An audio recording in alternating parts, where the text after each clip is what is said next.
to another edition of Our Wicked World, Addict Radio.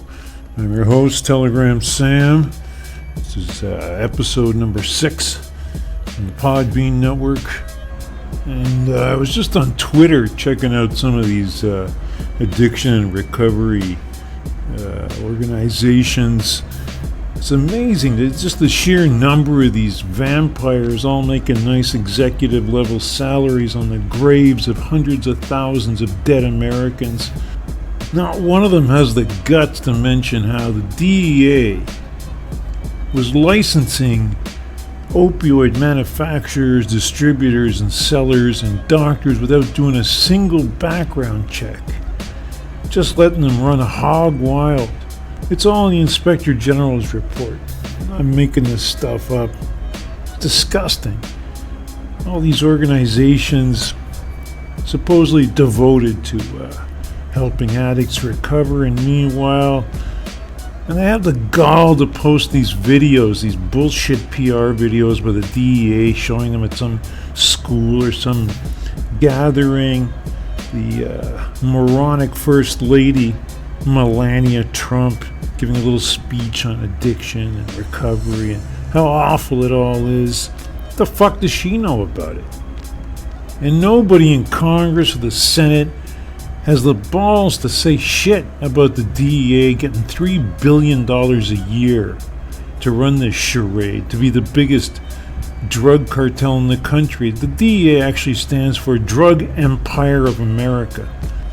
I mean, they can do stuff like, without charging you, just on suspicion of you being involved in the drug trade, they can seize your house, your car, your bank accounts, everything you got on their say-so, with no real proof.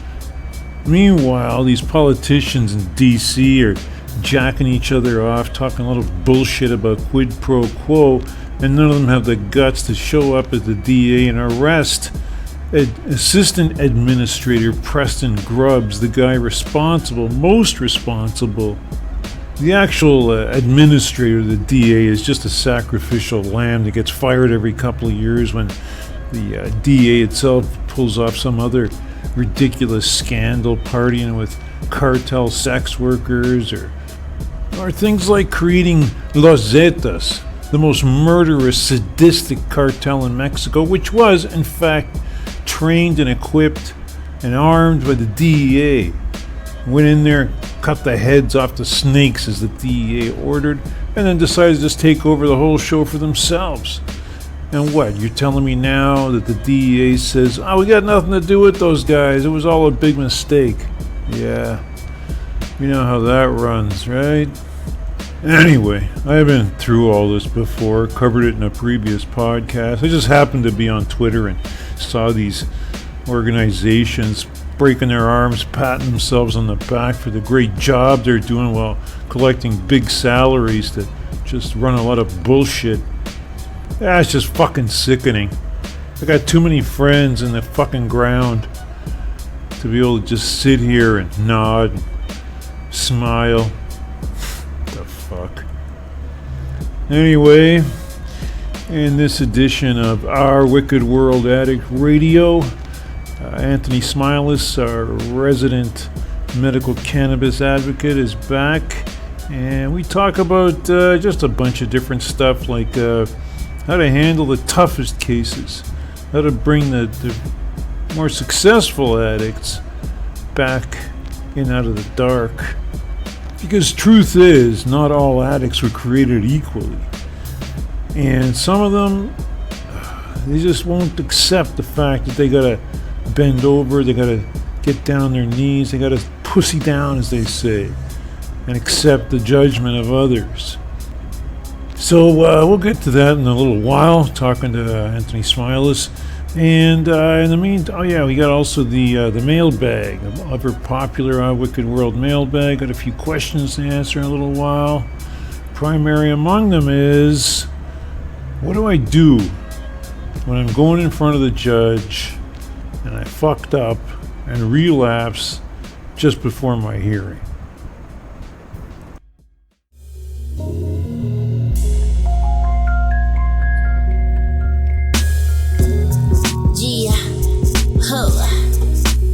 Farina,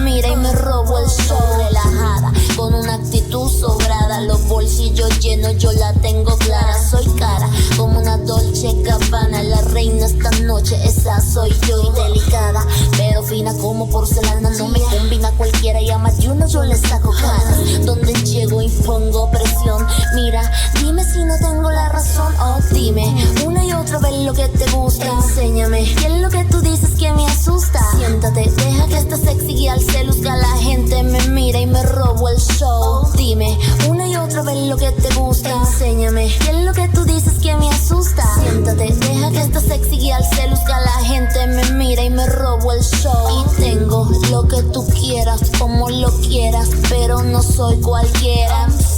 Quien lo creyera, aunque de rabia tú estás afuera. Tengo esa receta que le gusta a todo el mundo. Saca pecho, saca nalga, mueve low, low, low, low. Si tú quieres verte como una nena fina, sube ceja, sube cara y baila low, low, low, low. Dime una y otra vez lo que te gusta. Enséñame qué es lo que tú dices que me asusta. Siéntate, deja que este sexy guía al se luzca. La gente me mira y me robo el show. Dime una y otra vez lo que te gusta. Enséñame qué es lo que tú dices que me asusta. Siéntate, deja que este sexy guía al se luzca. La gente me mira y me robo el show. Y diamantes, eso es lo que yo aspiro a tener. Zapatos, carteras, anillos, pulseras. Que en mi limusina yo llegue a donde quiera. Y que lo que me ponga todo el mundo lo quiera. Que lo que yo cante lo copie cualquiera. Le gustó a la gente porque soy a mi manera. Curioso, es más bien mi ritmo contagioso. Dime si conmigo tú no la pasas cool. Que mi flow está cool, mi peinado cool, mis uñas está cool, mis aretes cool, mi blusa está cool, mis botas son cool. Valgo más dinero que BMW porque mi flow está cool, mi peinado cool, mis uñas están cool, mis guantes son cool, mi sombrero cool, mis botas son cool. Valgo más dinero que BMW. Dime una y otra vez lo que te gusta. Enséñame qué es lo que tú dices que me asusta. Siéntate, deja que este sexy guía al se luzca. La gente me mira y me robo el show. Dime una y otra vez lo que te gusta. Enséñame qué es lo que tú dices que me asusta. Siéntate, deja que este sexy guía al se luzca. La gente me mira y me robo el show. Oh, Farina. Me estás volviendo loco, baby. Okay, let's see what's in the mailbag. Oh yeah, we were saying that got a letter from Jeremy in Austin, Texas. And it looks like Jeremy's fucked up really bad. He had 71 days clean and was going before a judge at a hearing to extend his probation and not be returned as a guest of the state of Texas. And yet somehow, knowing all this, that this important date was coming up, Jeremy just could not resist going out and relapsing and getting wasted. And then leaving a dirty urine when he had to go see his PO, his parole officer.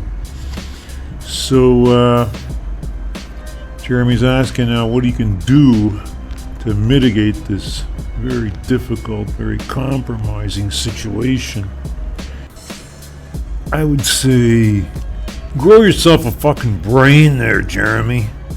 That'd be a good place to start. You knew this date was coming up and yet somehow you still went out and got yourself all fucked up, got yourself all high. So in other words, you don't give a shit, is what you're actually saying, because as usual, actions speak louder than words. And then coming crawling over here after you fucked it all up, and what?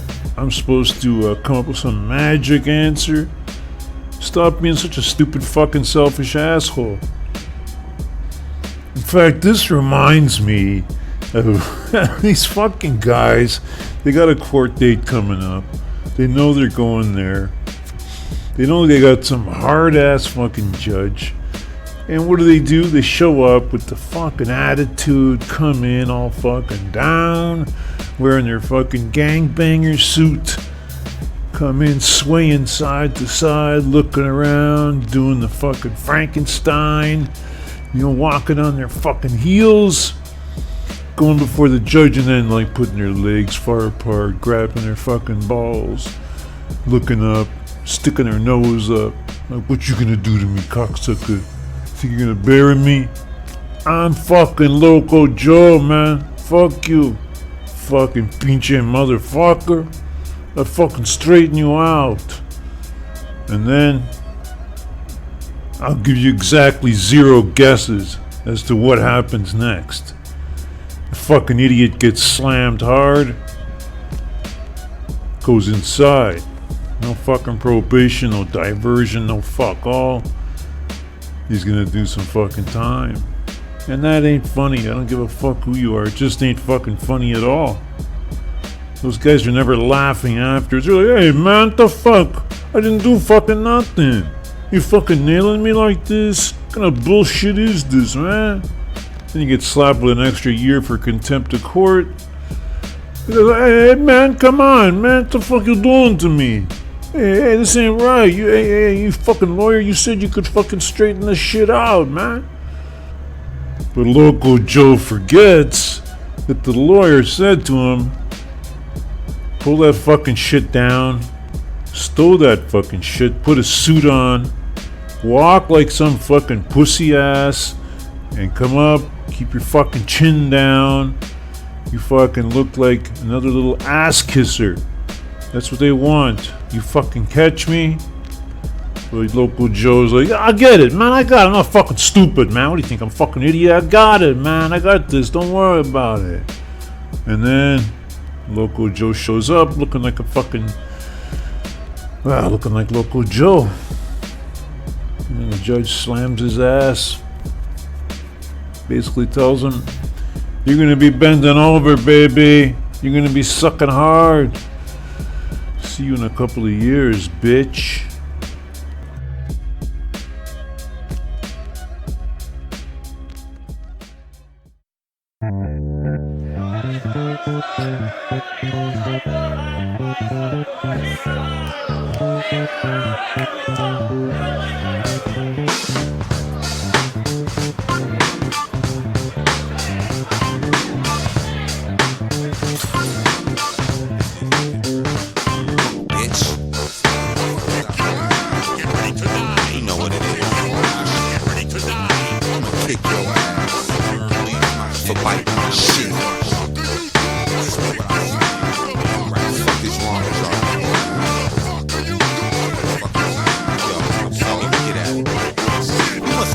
Your head in 4 directions, cause biting my shit, bitch, is out of the question.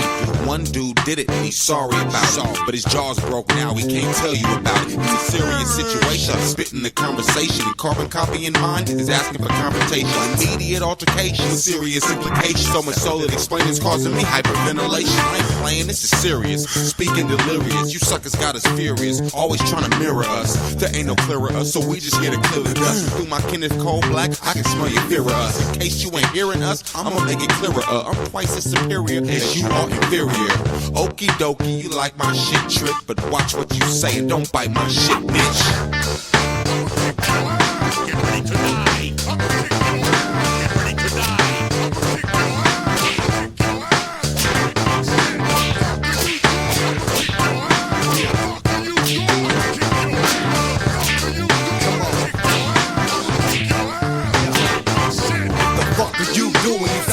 Get rowdy, I'm off to vodka gallons. I'm wildin' out and I'm out of it, barking out like a pit bull. Lyrical pistol, popping it at your block, and boy, you hoping to miss you. What the fuck are you doing? Pursuing my style, knowing that I'm ready to battle whenever you ready to call me out. I'm ready now, let's gather round. I'm gonna kick your ass in any lounge, club, or bar in town, bitch. And watch me switch spits quicker when I sip on a fifth of the most potent liquor I get in my fists. You wishing you don't exist when I spit it, get my drift. Get ready to die. Wow. Cause my rhymes causes spine damage and whiplash. So any MC by my rhyme, they gon' be your last. If you biting my shit, I'ma kick your ass. Get ready to die. I'ma kick your ass. Get ready to die. I'ma kick your ass. I'ma kick your ass. I'ma kick your ass. The fuck are you doing? I'ma kick your ass. The fuck are you doing? I'ma kick your ass. I'ma kick your ass. I'ma break my shit.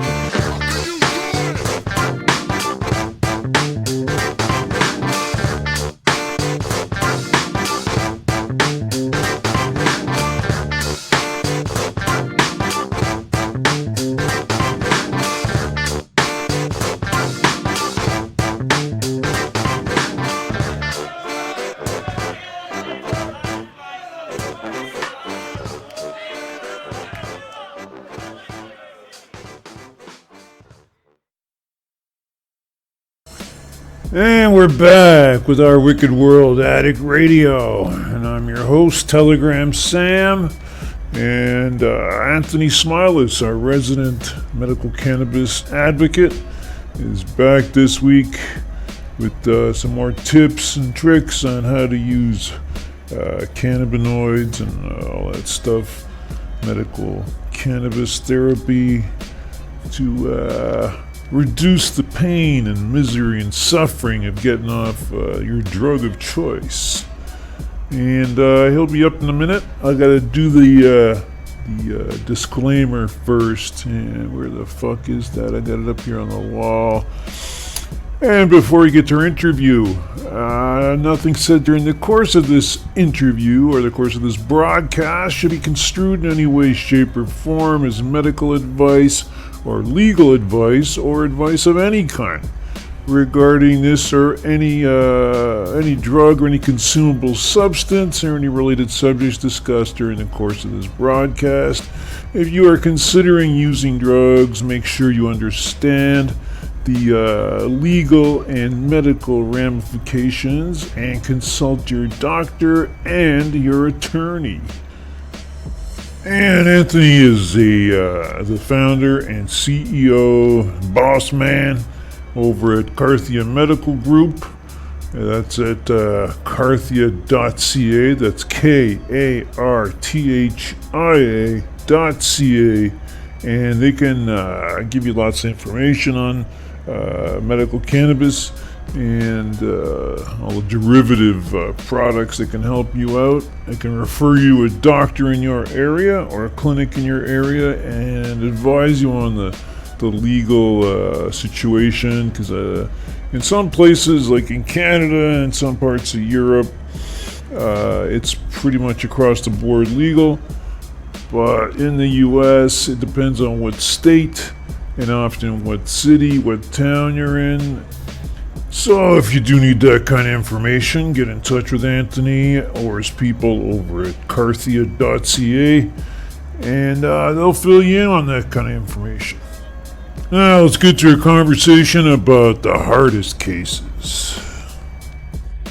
So I don't know. I mean, I got these. I was just answering questions, actually, recording some stuff of two issues. The first one is the now what's, which is like a guy wrote me and he said, okay, it's been a year, almost a year. I quit a year ago. I went on Suboxone, tapered off of that in a month and a half. Then I couldn't sleep, did some Xanax, got off of those, tried the oils, the CBDs, that helped. Got off, stopped doing that. He said last 6-7 months, I'm back in shape. My family's together. I got a good job. And he's like, now what? It was just like, okay, great. Yeah, it's awesome. I'm fucking dying of boredom. I want to kill myself. It's like, there's just no, as he said, there's no risk to it, right? There's no risk factor. And it's something people don't generally want to talk about because they always seem like, what do you mean? But you're clean and it's so great. So I don't know what the solution to that is. I guess I told him, well, you know what? Try and get out of your own head. Do something that helps other people. Maybe shit. I don't know. So yeah, the now what's. It's like, now what do you do? Okay, now what do I do? Great. I've got this great life. So, okay. And because they're used to a certain level of adrenaline, I think. I mean, I had that problem. There's a lot of people that come back from like high risk situations and then have trouble adjusting, right? But like there's other things that you can do to do that kind of stuff, like, extreme sports, for example, and stuff like that. But who wants to do that? You know what I mean? Well, it's not illegal. That's really the crux of it, I think, in the end. They're breaking a law. They're taking a risk of, like, a serious risk. Yeah, no, I know what you're saying. Not like, I'm going to go 10 over the speed limit today. But, as it relates to things like, filling your body with as much dopamine and serotonin as possible, I think that helps a lot of people. You need to find joy in your life. And, I think that's what kind of separates, like, long-term addictions from recreational drug users, where it's just, if you're doing it to enhance something, that's one thing. But sometimes when you're doing drugs, like that is the activity. I don't know, like for some people it's a lot easier. Like one very constant one that I find with people that stay clean is their kids. Like people lost their kids, they got sober and got them back. It tends to keep them pretty occupied. That's true. That's a big factor in the groups and stuff. You know, people trying to get their kids back. They got their kids back. But what about people who, you know, okay, people generally don't quit until they have to quit, until they got no money, till they're homeless, till everything's just fucking flat out done. Sure. Now, what about people who are successful addicts? They do exist, you know, who deal enough that they can cover their habit, that they got that wherewithal, they're clever, they use their creativity, and they're living at a very high kind of adrenaline level. Like, what do you tell somebody like that? You know, that was the other one. Like the other letter I got was this thing called the fuck it's, right? Like, fuck it. Fuck this shit. Fuck this rehab. Fuck this counseling. Fuck you. I'm not bending over for you guys. I'm not going to say, you know, I'm not going to get on my knees and beg for forgiveness. No, fuck that. You get a lot of that, you know, and I've seen it in sitting in groups. People just get it, say, you know what? Fuck this. They get up and leave. You know, I'm not kissing ass like this. Fuck this. Fuck you. Fuck all of you. And they walk out. And that's it. They go back to what they were doing. I think it's more about not ever discovering what you want to do with your life. Possibly, yeah. Because like people will reminisce about, you know, the old drug days and stuff like that, but I don't think anybody really wants to be there when they're like, you know, 60. You know, still trying to break into cars to pay for a house. Like, that would be crazy, you know? Like taking your walker up to a car, and, like you just can't break the window anymore because of your arthritis. Like who the hell's gonna want that? Like, and the car will rat you out, take your picture and rat you out, and call the cops on you. Exactly. So, I think that has a lot more to do with like talk therapy than just a straight up addiction. I think you need to find something to pour yourself into. And some people, again, like it's one of three things. It's family. It's a passion for something. I see that a lot with people too. Like I've always wanted to do this with my life, and now they can accomplish it. You know, the other one is the higher power stuff.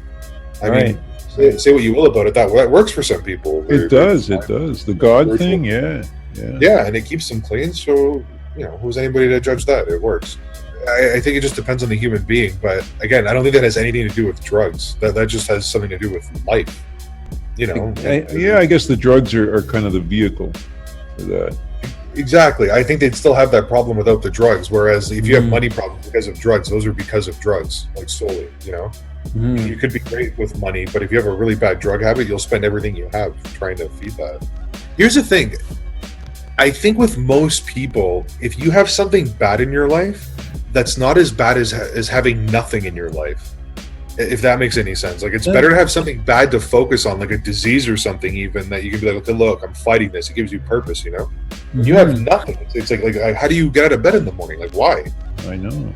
I haven't been through a hardcore detox or anything. Like I haven't been trying to kick hard drugs before, but even me having a kid really changed my priorities overnight.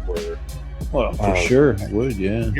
And there's a certain amount of arrogance that I know I had it. I've known lots of addicts who've had it, usually guys that are like, you're just not smart enough to be a successful addict, a successful junkie. You people, you're fucking squares. You just don't know how it works.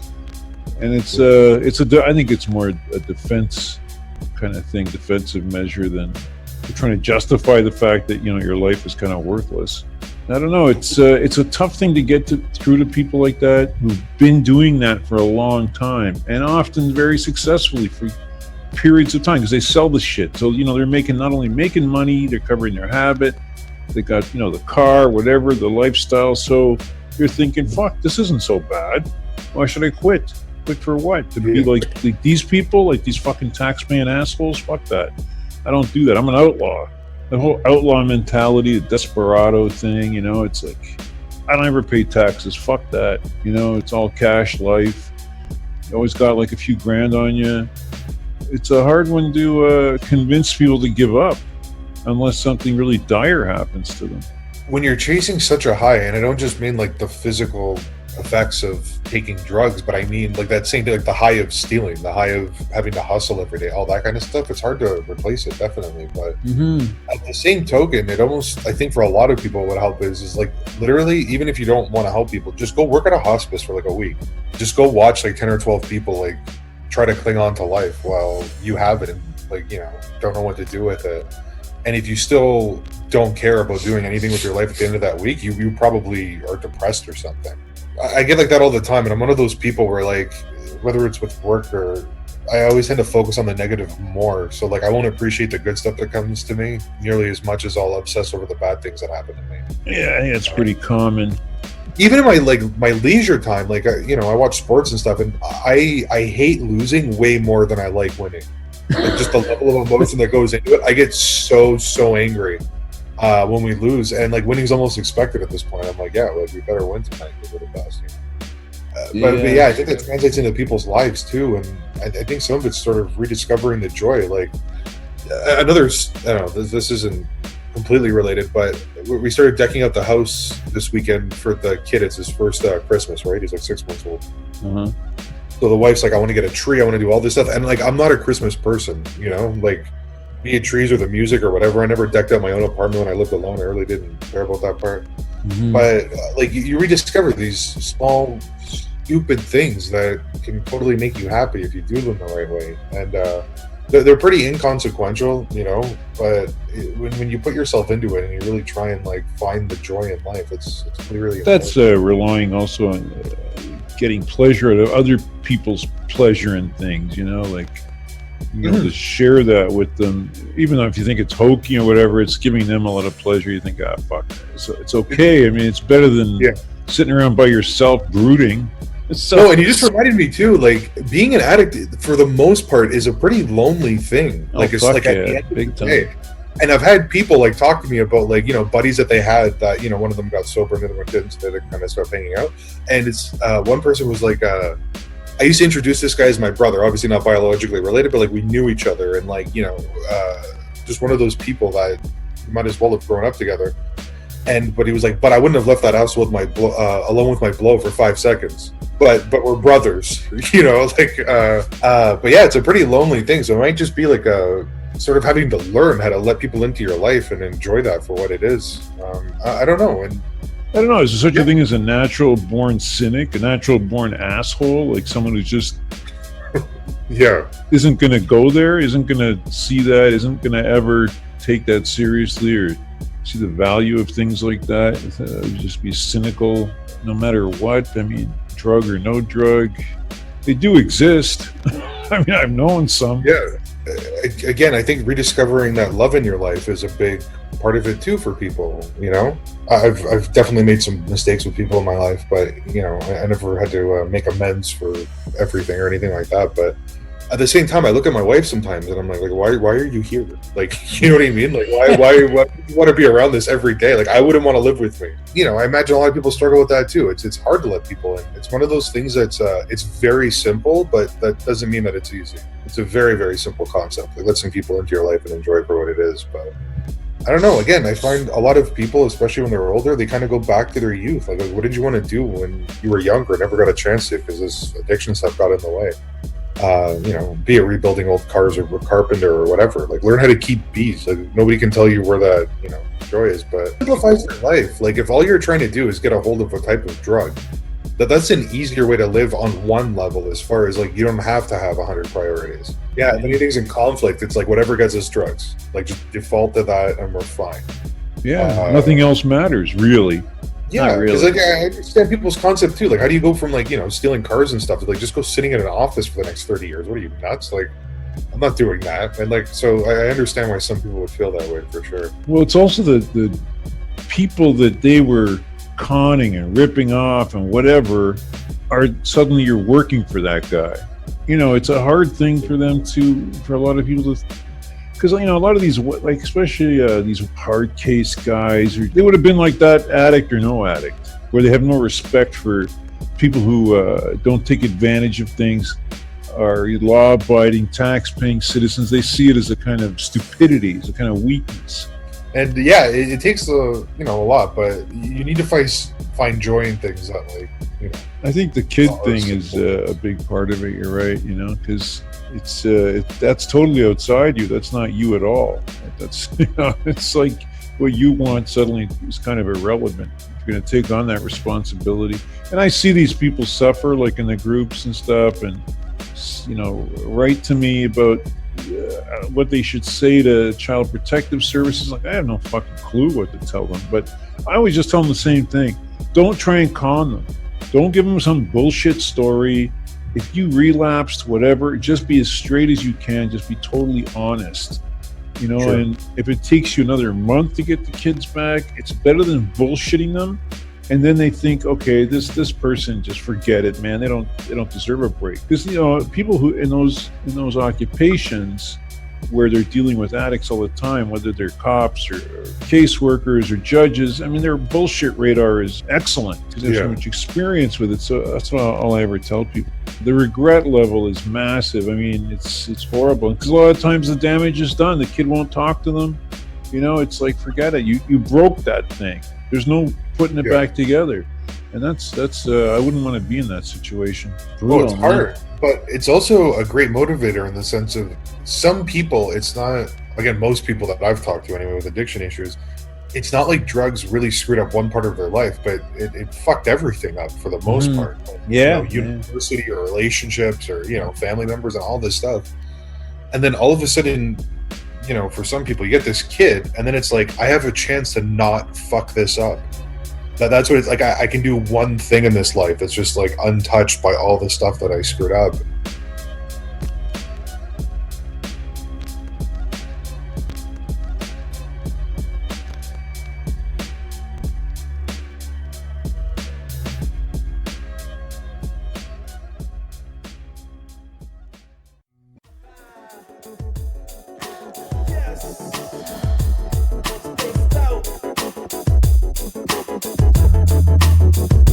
Told you once or twice, or was it much too nice that my work let you splice? As my head up in a spin, now I've been paying the price for the love that we made. Now with my boots you are walking, swimming beneath your waves. So won't you stop playing with my heart just 'cause you're high? Knowing we've been steady now and I going crazy, baby, from the top.